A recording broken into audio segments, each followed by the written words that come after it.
Bonjour à tous, bienvenue dans ce 12e épisode de la série Mon portefeuille PEA, série dans laquelle je présente tous les mois l'évolution de mon portefeuille actions. Alors comme on peut le voir ici, le portefeuille a fait un bond de 27% au cours du mois de novembre, ce qui est une performance tout à fait exceptionnelle. Pour autant, je vais expliquer pourquoi il ne faut pas s'emballer. Alors en effet, on voit que le portefeuille est passé d'environ 12 500 € au cours du mois d'octobre à plus de 16 000 € désormais. Et donc je vais montrer un petit peu ce qui s'est passé en détail dans la suite de la vidéo. Alors comme d'habitude, point important, les informations présentées dans cette vidéo ne constituent aucunement des conseils en investissement. Celles-ci ont un but purement éducatif. Par ailleurs, le portefeuille présenté dans cette vidéo n'a pas vocation à être répliqué, celui-ci correspondant à des facteurs, c'est-à-dire un profil d'investisseur, un horizon d'investissement et une approche spécifique à l'auteur de cette vidéo. Enfin, tout investissement boursier implique des risques, dont le risque de perte partielle ou totale de l'investissement de départ. Il est donc primordial que vous fassiez votre propre analyse avant d'investir en bourse. Ces petits rappels étant faits, nous pouvons passer à la présentation de l'évolution du portefeuille. Alors, je vous ai mis ici une copie d'écran comme d'habitude. Donc ça c'est l'évolution du portefeuille en date du 1er décembre 2020.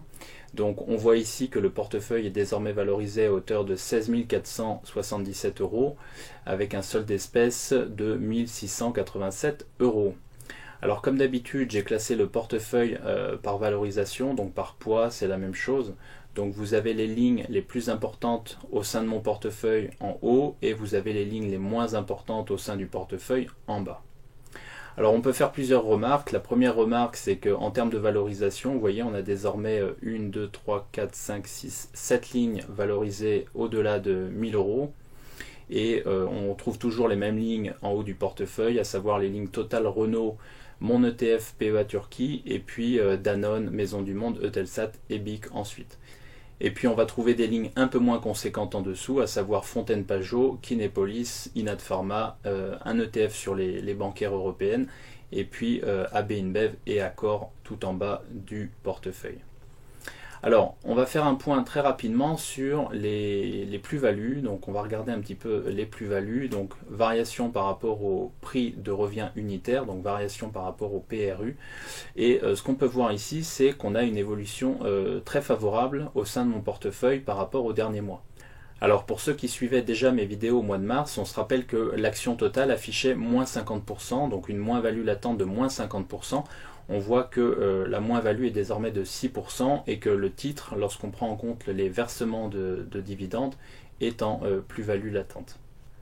Pour Renault, c'est la même chose. Au mois de mars, ma ligne affichait moins 50%. On voit que la ligne Renault affiche désormais une plus-value latente de 19%. Idem pour Maison du Monde, qui affichait également une moins-value latente de 50% au mois de mars et qui affiche désormais une plus-value latente de 27%. Alors on va retrouver des choses similaires sur des titres que j'avais commencé à entrer en portefeuille avant le crack du mois de mars. Par exemple sur BIC, BIC était en moins-value latente, a été en moins-value latente pendant de nombreux mois. On voit que le titre est en train de se reprendre et affiche désormais une plus-value latente de 11%. Parmi les titres que j'ai rentrés plus récemment en portefeuille ou que j'ai rentrés au cours du crack du mois de mars, on va retrouver les titres Fontaine Pajot qui affiche une plus-value latente de 40%. On va retrouver un titre que j'ai rentré en portefeuille le mois dernier et qui a attiré pas mal de critiques, en tout cas au niveau des commentaires. Le titre Kinepolis, et je vais avoir l'occasion d'en reparler ensuite dans la vidéo, donc qui affiche une plus-value latente de 71%. On va retrouver l'ETF sur les bancaires, donc le Lyxor Eurostoxx Banks, donc BNKE, qui affiche une plus-value de 37%, plus-value latente de 37%. On va retrouver AB InBev qui affiche une plus-value latente de 25% et on va retrouver le titre Accor qui affiche une plus-value latente de 34%. Ce qu'on peut voir en haut à droite, du coup, c'est que les lignes du portefeuille affichent désormais de manière agrégée une plus-value latente de 930 €. On se rappelle qu'en cours de crack au mois de mars, cette ligne affichait environ moins 2500 €. Alors ça veut dire quoi? Ça veut dire que mon portefeuille est extrêmement volatile. Pourquoi? Parce que j'ai essentiellement des valeurs cycliques Et donc il est important d'avoir conscience de cette volatilité. Et c'est pour ça que j'insiste sur le fait qu'il ne faut pas s'emballer. C'est pas parce que mon portefeuille a fait un bond de 27% en un mois que celui-ci va faire 27% tous les mois ad vitam aeternam. Alors, je vais passer au fait marquant du mois. Le premier fait marquant du mois, c'est le rendement mensuel anormalement élevé du portefeuille, puisque celui-ci a fait un bond de 27%. Alors, j'attire vraiment votre attention là-dessus, c'est que ce type de rendement est observé dans deux types de situations. La première situation, c'est lorsqu'un marché vient de toucher son point bas et que celui-ci est en train de se reprendre. Donc généralement sur un point bas de marché, sur une reprise de l'activité économique, on peut trouver des rendements mensuels de ce type. La deuxième situation où on voit ce genre de rendement, c'est dans des bear markets, donc dans des marchés baissiers. Donc il est important de garder à l'esprit que soit on a touché un point bas au mois de mars, et donc on ne reverra pas ce point bas du mois de mars, soit on est toujours dans un bear market, dans un marché baissier, qui n'a pas terminé sa baisse, ou en tout cas que la correction n'est pas terminée et donc que la volatilité va se poursuivre dans les trimestres qui viennent. Ce qui veut dire qu'il faut rester prudent comme toujours et qu'il faut avoir conscience que ce genre de performance ne peut pas être répété mois après mois, année après année. Un rendement mensuel de 27%, c'est un rendement qui se produit une fois toutes les X années. Donc c'est pas un rendement qu'on va observer 2 mois, 3 mois, 4 mois de suite. Alors, un autre élément important, c'est quand on a une reprise comme ça très vive sur un marché ou sur un portefeuille, mais le portefeuille reflète le marché finalement. Quand on a ce genre de reprise, généralement ce qu'on observe derrière, c'est une consolidation. Donc on pourrait tout à fait voir le marché reperdre 8, 10, 12% sans remettre en question le potentiel retournement à plus long terme. Alors il y a potentiellement deux éléments qui expliquent pourquoi le portefeuille a si bien performé au mois de novembre. Le premier élément, c'est un news flow extrêmement positif, c'est-à-dire qu'on a une succession de très très bonnes nouvelles, et donc cette succession de bonnes nouvelles a entraîné une chute de la prime de risque, et donc un passage en mode risk on, donc c'est lorsque les intervenants décident de prendre davantage de risques, et ça se produit généralement lorsque les incertitudes se dissipent. Le deuxième élément qui peut expliquer la très bonne performance du portefeuille, et quand je parle de performance ici, je fais référence au rendement en occultant le risque, donc la volatilité. Donc le deuxième élément qui peut expliquer la très bonne performance de mon portefeuille, c'est l'omniprésence de valeurs cycliques dans mon portefeuille. En effet, si jamais la rotation sectorielle se confirme, c'est-à-dire que les valeurs cycliques sont à nouveau recherchées par les intervenants, alors pourquoi elles seraient recherchées? Tout simplement parce que les intervenants pourraient anticiper une reprise économique à horizon 2021, donc fin 2021 peut-être, et donc si jamais ces valeurs cycliques sont recherchées, bien entendu celles-ci vont avoir tendance à surperformer le reste du marché. Et donc c'est pour ça que, en tout cas ça pourrait être l'un des éléments explicatifs de la bonne performance du portefeuille au cours du mois de novembre. Alors, en ce qui concerne mon état d'esprit à ce stade, j'aimerais mettre en avant 3 points. Le premier, c'est que je pense qu'il est important de rester concentré sur son plan d'investissement. Donc de mon côté, je compte rester concentré sur mon plan d'investissement initial. Et pourquoi il est important de rester concentré sur son plan d'investissement initial? Car celui-ci, en tout cas le fait de rester concentré sur celui-ci, permet de rester serein en toutes circonstances. Puisque quand on a un plan, on sait exactement comment on doit procéder et donc on n'a pas d'impact émotionnel particulier. Le deuxième élément que je souhaite mettre en avant, c'est ma volonté d'augmenter la part des fast growers dans le portefeuille. Pourquoi? Parce que je souhaite avoir 40% de fast growers en portefeuille afin d'augmenter le rendement de ce portefeuille à plus long terme. Et enfin, troisième élément, je souhaite renforcer mes plus fortes convictions dans une optique de long terme. Allez, on repasse au portefeuille. Donc ce que je vais faire maintenant, c'est que je vais commenter les mouvements du mois de novembre en commençant par mon allègement sur le titre Accor. Donc vous voyez, j'ai vendu un peu plus de la moitié de ma position. Alors tout ceci avec une plus-value de 47,2%, ce qui est tout à fait intéressant. Alors je vais expliquer juste après pourquoi j'ai allégé ma position sur le titre. Je vais expliquer ça d'un point de vue graphique. Alors comme on peut le voir ici, j'ai également allégé ma ligne sur Publicis. Alors je parle d'allègement alors qu'en réalité j'ai vendu l'entièreté de ma ligne. Pourquoi je parle d'allègement? Tout simplement parce que je n'ai pas réussi à construire la ligne que je souhaitais construire sur Publicis. Et donc en réalité si j'avais eu ma ligne complète, j'aurais allégé probablement d'un tiers. Et là, ce que j'ai fait, c'est que j'ai tout simplement allégé d'un tiers de ce tiers que j'aurais dû avoir si ma ligne avait été complète. Et donc, ce tiers correspond à l'entièreté de ma position. C'est pour ça que je n'ai plus de ligne sur Publicis. Ce qui veut dire également que si jamais le titre Publicis venait à consolider, ce que je pense, j'en profiterai probablement pour re-rentrer sur le titre. Alors, dernier élément, comme on peut le voir ici, je suis sorti de Publicis avec une plus-value de 57,7%. Alors, ce que je vais faire tout de suite, c'est que je vais vous expliquer les éléments qui m'invitent à alléger mes positions sur Accor et Publicis. Alors, le premier élément qui explique mon allègement sur les titres Accor et Publicis, c'est tout simplement une considération, en tout cas répond à une considération tactique, c'est-à-dire que mon portefeuille est essentiellement composé de valeurs cycliques, et donc il me paraissait évident, après une hausse de 27% en un mois, de prendre quelques bénéfices sur certaines de ces valeurs cycliques, en tout cas sur les valeurs cycliques dont il me semble que le potentiel à court terme est atteint ou pas loin d'être atteint. Ce qui me permet au final de remonter mon solde d'espèces, c'est-à-dire que j'ai désormais environ 10% de liquidité en portefeuille, et donc de pouvoir renforcer les lignes pour lesquelles j'ai le plus de conviction au cours des prochains mois, peut-être au cours du mois de décembre, peut-être au cours du mois de janvier. Alors je vous ai mis ici un graphique, donc le graphique d'Accor, pour expliquer les raisons de mon allègement sur Accor d'un point de vue technique. Donc ici je fais référence à l'analyse graphique, technique, donc ici en l'occurrence l'analyse graphique. Ce qu'on peut voir ici, c'est qu'en fait j'ai acheté dans cette zone donc aux environs des 22 €, un petit peu en dessous, 21,80 € ou 90, je ne sais plus exactement. Et donc j'avais anticipé un scénario de continuation de baisse avec potentiellement une reprise intermédiaire. Donc c'est ce qu'on voit en bleu. On avait un cours d'Accor qui était venu chercher son premier objectif, donc pour ceux qui suivent mes vidéos, vous pouvez revenir aux anciennes vidéos dans lesquelles je parle du titre Accor. On avait un premier objectif ici situé dans la zone des 22-23 €, et puis j'anticipais potentiellement une reprise du titre, on le voit ici avec la ligne bleue, avant éventuellement une reprise baissière en direction des 15-16 €, c'est ce qu'on peut voir ici.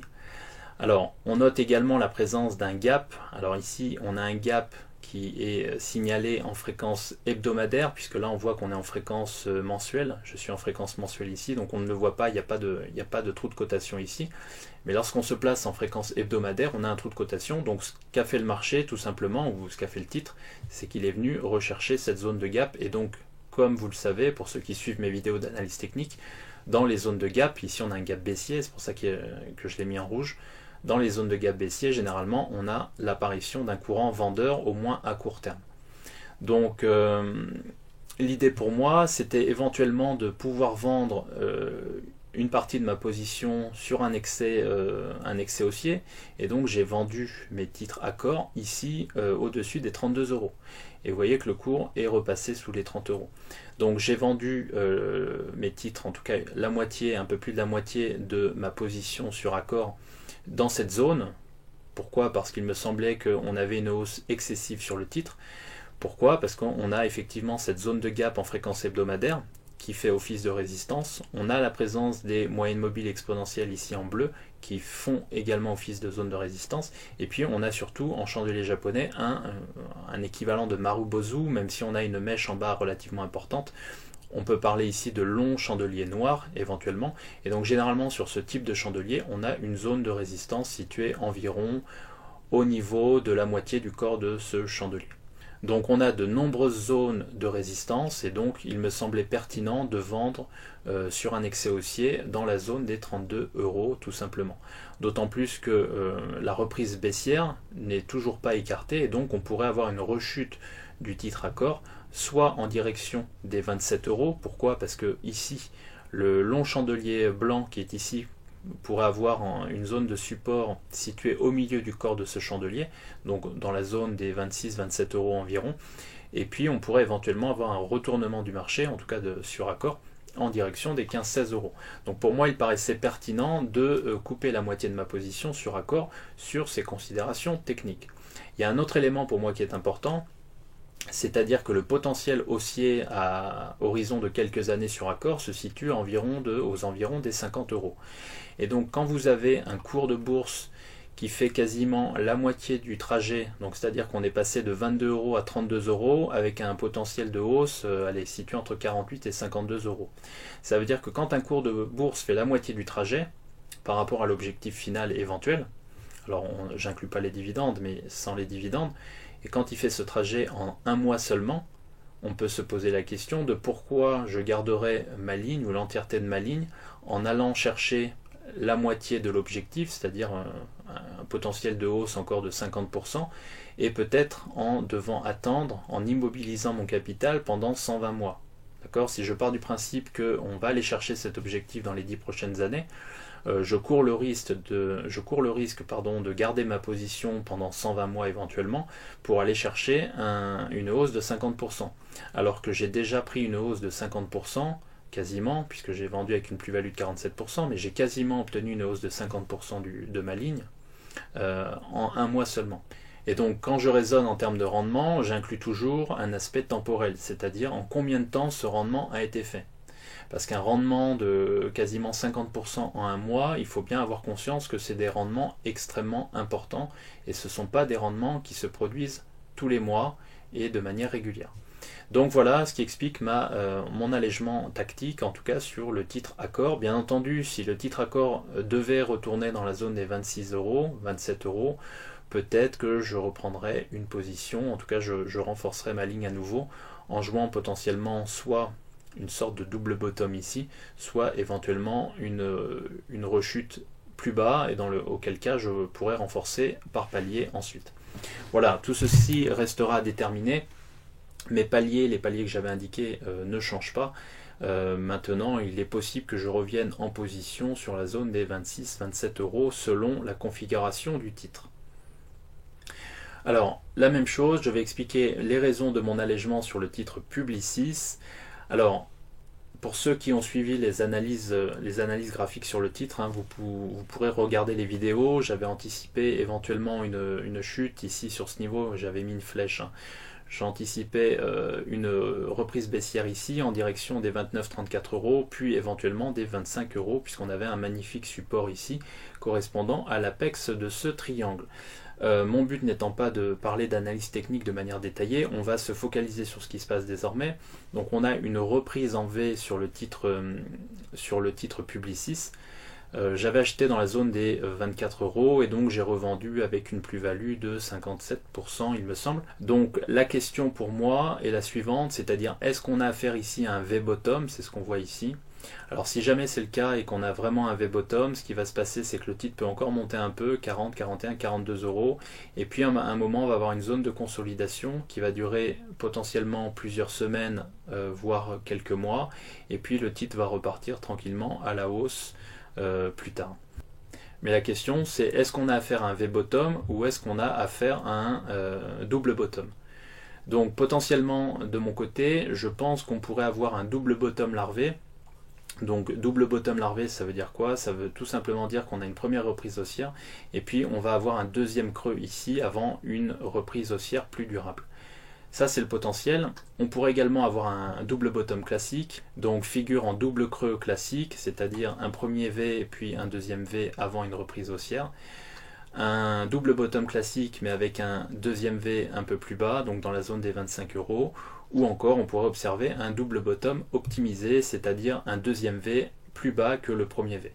Donc plusieurs scénarios possibles sur le titre Publicis, soit on a un V-bottom en cours, donc une reprise haussière relativement rapide et donc on devra avoir une zone de consolidation avant une reprise plus importante ensuite, soit on est en train d'assister à un double bottom alors qu'il pourrait être un double bottom larvé classique un peu plus profond ou double bottom optimisé.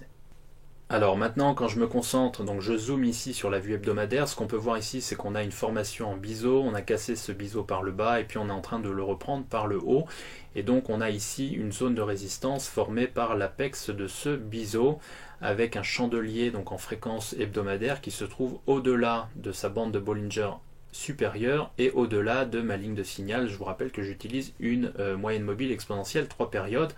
Généralement ce qui se passe quand on a un chandelier comme ça, donc en forme d'étoile filante ici, qui ne touche pas donc potentiellement un chandelier baissier, même si la mèche n'est pas extrêmement importante. Ce qui se passe parfois lorsque on est dans cette configuration, c'est qu'on a un retournement derrière, donc quelques séances plus tard. Donc il faudra voir si d'ici quelques semaines on revient consolider, auquel cas on pourrait revenir chercher cette zone, donc une zone que j'estime aux alentours de 32, 33, 34 euros. Alors sur le serveur Discord, j'ai reçu un graphe, je pense que c'était Henri, mais je ne suis plus sûr, et dans lequel en fait effectivement on peut dessiner un canal haussier comme ceci. Et donc si jamais on est sur un canal haussier, donc c'est-à-dire au départ on est sur un biseau, et puis on est en train de former un canal ascendant, donc un canal haussier, canal oblique haussier. Ce qui pourrait se passer bien entendu, c'est que le cours oscille entre ces deux bornes, donc entre la zone de résistance en haut et la zone de résistance en bas, auquel cas on pourrait également revenir chercher une zone comprise entre 32 et 34 euros environ. Donc voilà pour les raisons de mes allègements sur les titres Accor et Publicis. Donc double raisonnement, le premier c'est un allègement tactique au niveau du portefeuille, c'est-à-dire que je souhaite faire remonter mon solde d'espèces pour pouvoir renforcer mes lignes pour lesquelles en tout cas j'ai le plus de conviction. Et le deuxième élément, c'est qu'on a des éléments techniques qui nous invitent à penser que les cours d'Accor et Publicis sont relativement bien valorisés, en tout cas à court terme.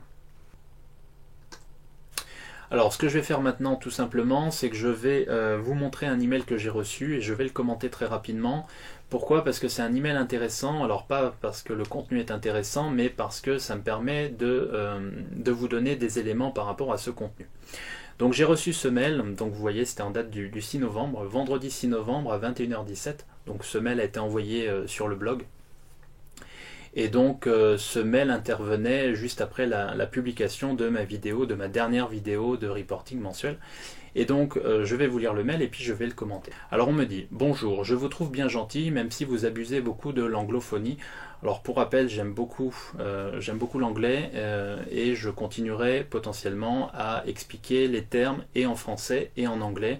Et donc pour moi c'est pas une question d'abuser ou de ne pas abuser, c'est une question de d'amour de la langue anglophone parce que j'aime beaucoup l'anglais, et c'est une façon pour moi de faire la transition entre la langue française et la langue anglaise, qui est une langue extrêmement pertinente et essentielle quand on fait de la finance.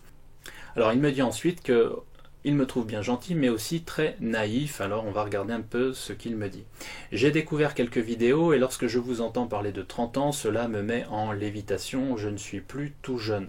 Alors déjà ça me rassure parce que si ce monsieur, je pense que c'est un monsieur a priori, si ce monsieur n'est plus tout jeune et qu'il est capable de se mettre en lévitation grâce à mes vidéos, c'est plutôt que je produis un effet positif sur lui. Donc s'il me regarde, je le salue. Et il me dit: j'ai découvert la bourse voilà 20 ans, très exactement. J'ai passé toutes les crises et je suis encore vivant. Je suis éliotiste au départ. Je me suis intéressé à Benjamin Graham en 2017, ou en tout cas depuis 2017. Et je suis donc un investisseur long terme. Mais 30 ans, sûrement pas. Demain, je serai peut-être plus là. Voilà, j'ai caché le mot qu'il a mis, mais ça veut dire ça. Alors cette personne me dit ensuite: j'ai touché du doigt les changements de notre société française depuis les années Giscard. Depuis 2009, notre pays est dans le mur et il attend l'étincelle pour le bouquet final. Alors là, je souhaite attirer votre attention là-dessus. Pourquoi? Parce que je pense que pour réussir en bourse, il faut être un optimiste, et j'en parle dans quasiment toutes mes vidéos. C'est-à-dire qu'on peut bien entendu imaginer la fin du monde, se dire je mets toutes mes économies en or et j'attends la fin du monde. Bien entendu, ce scénario a une probabilité non nulle, ça peut se produire un jour, bien évidemment. Mais pour autant, positionner son portefeuille en imaginant ou en attendant la fin du monde n'a pour moi pas beaucoup de sens. Pourquoi? Parce que pour réussir à long terme en bourse, il faut être optimiste par nature, et donc il est important de voir que le marché est haussier 60 à 70% du temps. Et que bien entendu, si ce scénario de fin du monde ou de bouquet final devait se produire, qu'on ait des milliards de dollars ou d'euros en or, ou qu'on n'ait rien du tout, ça ne changerait rien du tout. En fait, on serait tous dans la même situation. On serait tous égaux face au risque de fin du monde. Donc pour moi, il faut rester optimiste et non pas pessimiste.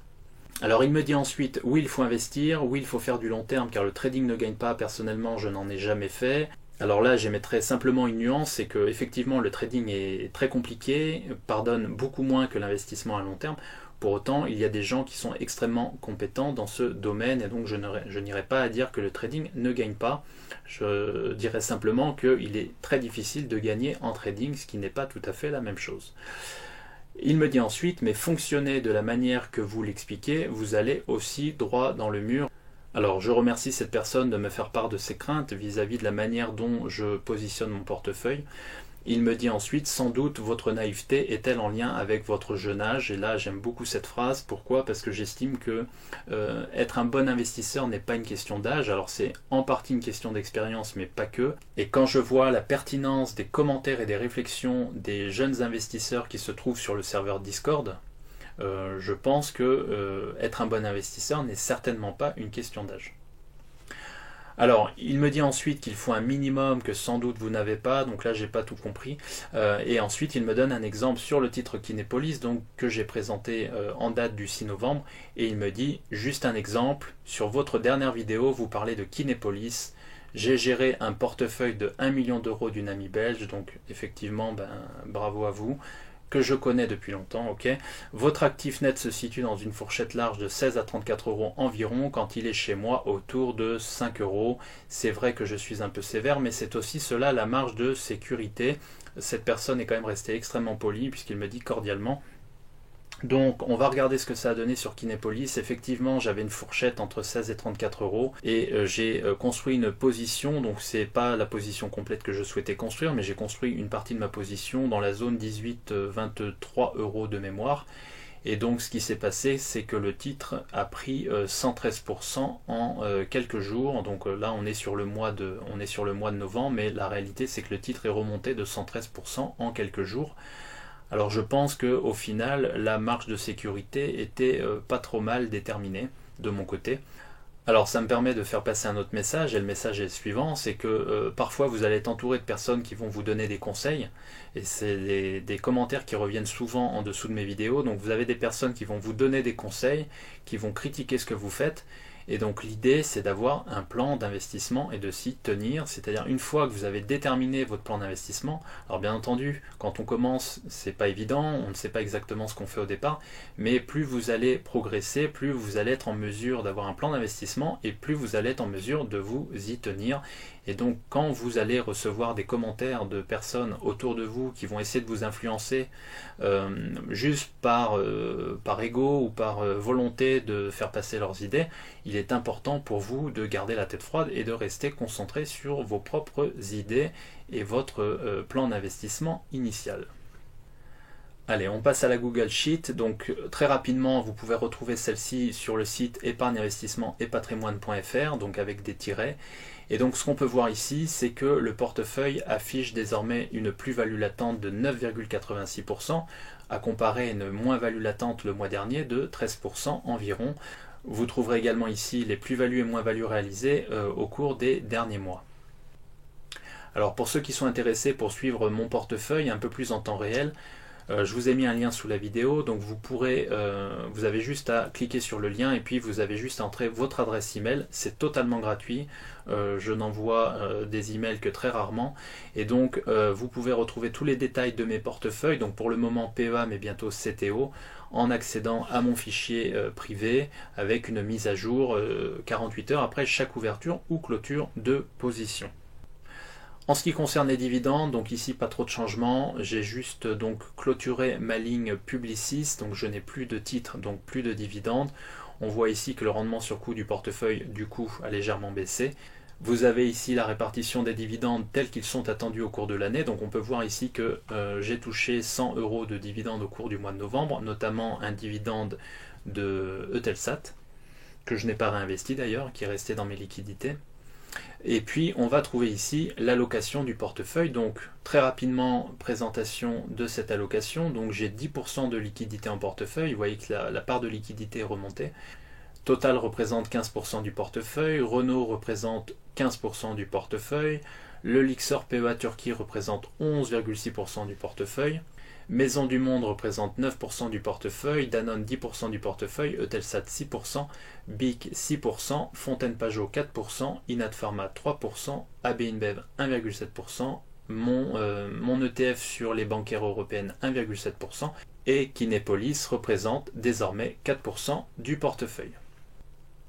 Allez, je termine cette vidéo avec l'allocation à la Peter Lynch, donc pas d'énormes changements ce mois-ci, j'ai simplement réduit mon exposition aux valeurs cycliques, très légèrement, et on voit tout simplement ici qu'on a l'exposition turnarounds qui augmente. Pourquoi? Parce que le titre Renault a pas mal augmenté au cours des dernières semaines. Voilà, donc si vous avez aimé cette vidéo, n'hésitez pas à mettre un pouce bleu, c'est toujours bon pour la visibilité de la chaîne. Si vous n'avez pas encore fait, je vous invite à vous abonner à la chaîne et je vous dis à très bientôt pour de nouvelles vidéos. Allez, merci.